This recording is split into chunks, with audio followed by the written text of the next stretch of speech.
The realities of investing in property and retirement funds past your 40s. Is it too late or is it a smart move? Let's talk about it. Right guys, so let's be real. Some of us didn't think about putting anything aside for our retirement when we were in our 20s. No, we were out buying overpriced coffees, overpriced clothes, shoes, and just literally living life to the full and not even thinking about horrible time in the future, our retirement. So is it too late to start thinking about retirement and putting some money aside from now? No, of course not, guys. And this is something that I'm really passionate about. But first, we've got to look at the realities and just go through everything and make sure we know what's to come. So let's break it down. So guys, for ease, I've literally split this video into a few different talking points. First, the power of starting early and just looking at the numbers. And spoiler alert, for me, yes, it was those overpriced coffees, especially those overpriced pair of shoes. How investing in property is still a good move. The challenges that may come with investing later on in life,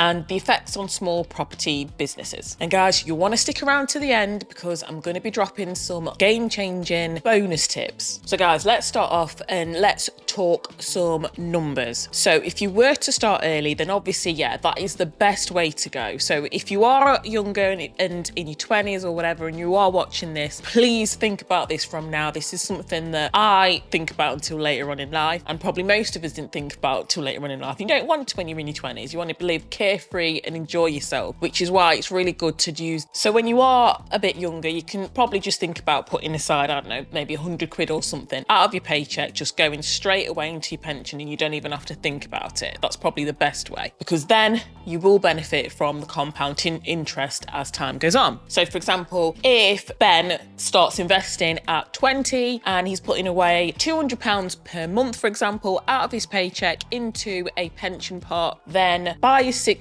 if he's looking at maybe a 7% kind of return, then potentially he could have around £480,000 worth of a nice little nest egg by the time he's 60, if only, eh? But in comparison, if you are approximately, say, 30 and you want to save the same amount, then you might have to look into putting aside maybe something like £700 out of your paycheck, which is a hefty amount, every single month to even think of coming close to the same amount that Ben has, because Ben's benefiting from that long time in the market and benefited from that compound interest. Yeah guys, so that's nearly triple the amount that Ben would have to be putting aside. So yeah guys, starting late means that we have to really be more aggressive when it comes to investing and putting things aside. It's not impossible, but we have to be a bit more creative with how we're thinking about putting our money aside and what funds we're going to be investing into. But the main thing is, it's not impossible. So guys,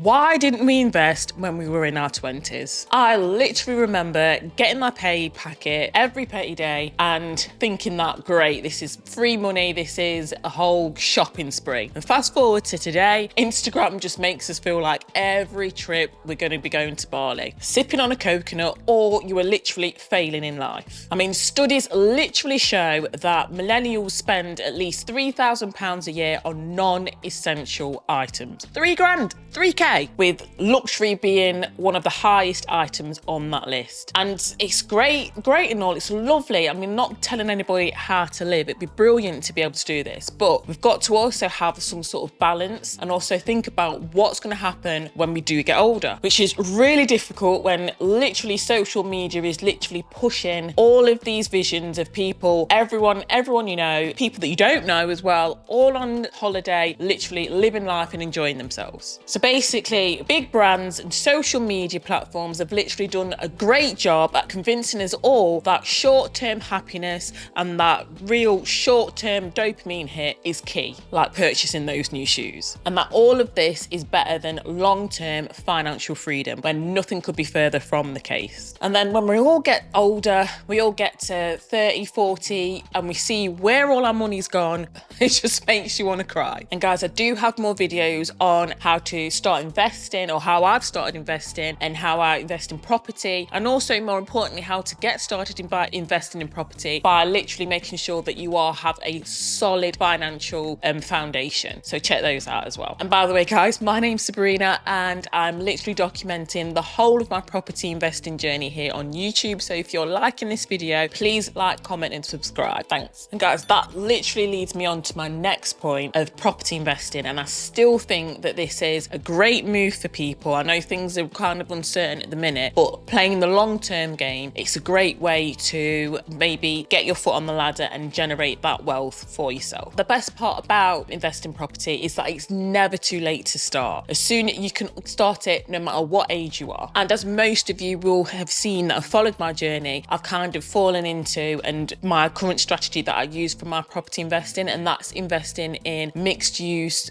commercial properties so that I can sort of get slightly cheaper, so I can help reduce sort of costs on things like, for example, stamp duty, which as of filming this video, as of the 1st of April, stamp duty has literally been hiked up on residential properties. And I do have a video going into more detail on stamp duty on my channel as well, so check that out. And rental income is also a great way of securing your retirement as well for you. And again, I've got videos going into more detail on what I'm going to do for my exit strategy once I get to the end of the mortgage term and how to pay that off. So if you're worried about coming to retirement and still having a mortgage to pay, you can check that video out as well. And also, guys, if you do want to start to get into property investing but you're unsure about your finances, you can always look out for Unbiased. They are literally like a matchmaking services for your finances. So if you do want to speak to somebody about your finances, maybe they're not where you want them to be for you to start your property investment journey, you can give them a call and just speak to them. And your first consultation is free. There's a link in my description box below if you want to check those out. And again, I'm making a small commission off everyone who signs up, so thank you. Okay, so let's be honest here, guys. I mean, it's not all sunshine and passive income. So investing later on in life comes with a lot more challenges. So higher financial responsibilities, you're forced to then invest more later on in life so you can build up that retirement pot. You might not have those funds available. Maybe you've got other financial commitments that you have got to adhere to. You've got a mortgage maybe, or rent payments, you've got children, you've got all the dependents, you've got everything else, other things that you need to pay for that kind of eats up or might eat up your salary, for example. So you've got less of that financial gap to spend on putting more away for your retirement. You've also got less time for the compound interest or that compounding effect to actually work. So because you've got reduced, amount of portion of time left because we've left it so late, then you've also got to run the risk of you might not have enough to pay for everything that you'll need in your retirement as well. So you've got to weigh one up versus the other. You've got less time, so therefore you need quicker returns. So, and that's not to say I don't want you to be even riskier, making even more riskier decisions. It just means that you're going to have to force yourself to see where you can cut back, where you can take the money from, because someone did say to me before, and this has always stuck with me, you either work hard when you're younger or you work hard later on. Pick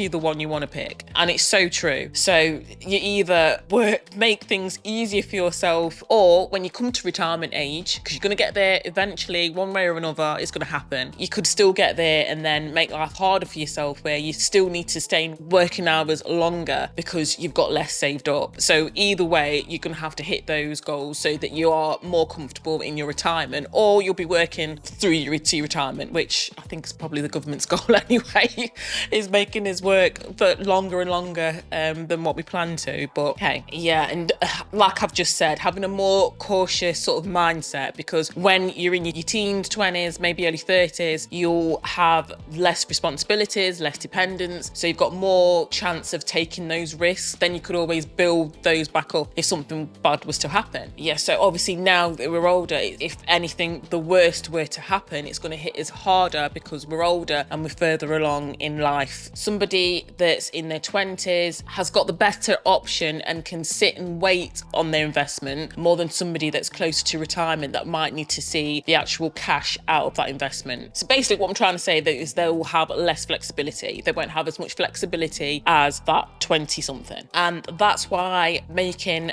focused decisions and being very cautious is going to help you out more in the long run, because we want those stable, certain cash flows. So it doesn't mean that we shouldn't do something. It means that we have to be more strategic. And like what I always say with all of my videos, make sure you do all of your research before you make any financial decisions. These are just results and things that I display on my channel that work for myself. they might not work for you because you'll have different circumstances. So just make sure you do all your research, you speak to as many people as you can, and that you're covered and you make that informed decision moving forwards. This is by no means financial advice or anything like that. It's just my opinions. So guys, what's the takeaway here? Investing past your 40s isn't impossible. It's not too late. You just have to be more intentional and more logical with the decisions that you're going to make. Invest smart, focus on cash flow, and don't let past mistakes stop you from building your future. And drop a comment about your investing journey. Are you just starting out? Have you already started? Yeah, leave a comment down below. And watch this video next on how to save your first 100k. Thanks guys, bye.